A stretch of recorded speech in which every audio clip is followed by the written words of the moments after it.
Should we invest in both the Roth and the traditional IRA, then into the taxable account? Great question, Dan. By the way, Dan, did I ever tell you? I told you like 3 times already. Okay, but I like that name a lot. Here's the thing.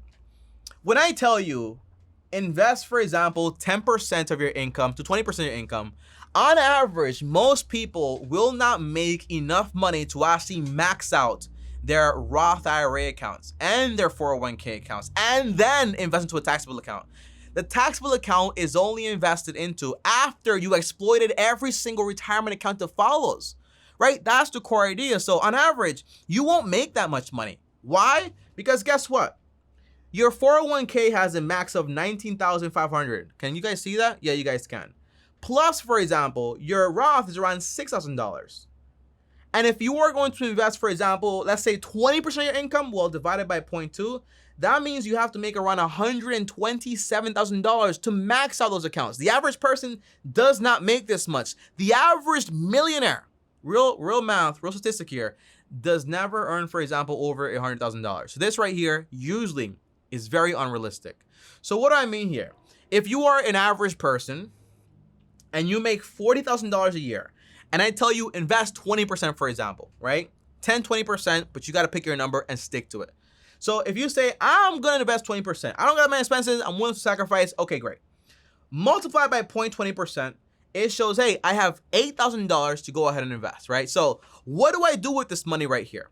What I would do is basically, I would ask my company, hey, do you guys have a 401k match? If they say yes, ask, up to what point do you guys actually match? Like, what's the cap on the match? Say, well, we only match up to 5% of your salary, dollar per dollar. Okay, great. So I want you guys to deduct exactly from what my check to get the maximum to my 401k and free money. Meaning, if I invest 5% of my salary, which might be in this case around like, let's just use real numbers here, $40,000 multiplied by 0.05%, that's around $2,000. Yeah, exact math. That's crazy, right? How it came together. But overall, if I invest $2,000, they'll invest $1,000 on my behalf. So that's $4,000. So left over, I'll only have $6,000. Where do I put this money? Into my Roth IRA. So basically, I put the money into my 401k first to get the free money, the max free money, boom, taken care of. And then the rest of my investment money, I put it into my Roth IRA, not my traditional IRA. And by the way, between the traditional IRA and the Roth IRA, the max you can invest is basically $6,000. So it's not like $6,000 here, $6K here. No, it's a total of $6,000. Now, I prefer to do the Roth. Why? Because I'm aware, for example, that I am young now, but I will not be young forever. And I'm aware, for example, it's better to basically pay taxes today than to pay it then when I basically need the money. Because remember, the traditional IRA gives you a tax break. So whatever I invest my pre-tax money, but when it's time to take that money out, I will be taxed. But my Roth IRA, for example, I pay taxes today, no tax benefit, obviously. But when I take it out, for example, 10, 20 years from now, it is all mine. So that's why I do that. So for some of you guys that make a lot of money, because that's a lot of money, right? Over $100,000 is a lot of money. You'll have extra money to max out, to get the free money in your company, and then max out your Roth. So what do you do with the rest of the money? You put that money, the rest of it, into your 401k.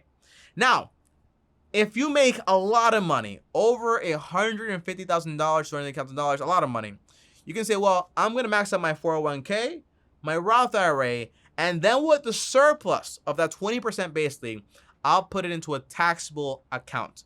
But that is the investment strategy. That is how you do it, okay? And, always do the post-tax account. So if you can get like a Roth 401k, get that. Because you want the tax benefit in the future, not right now.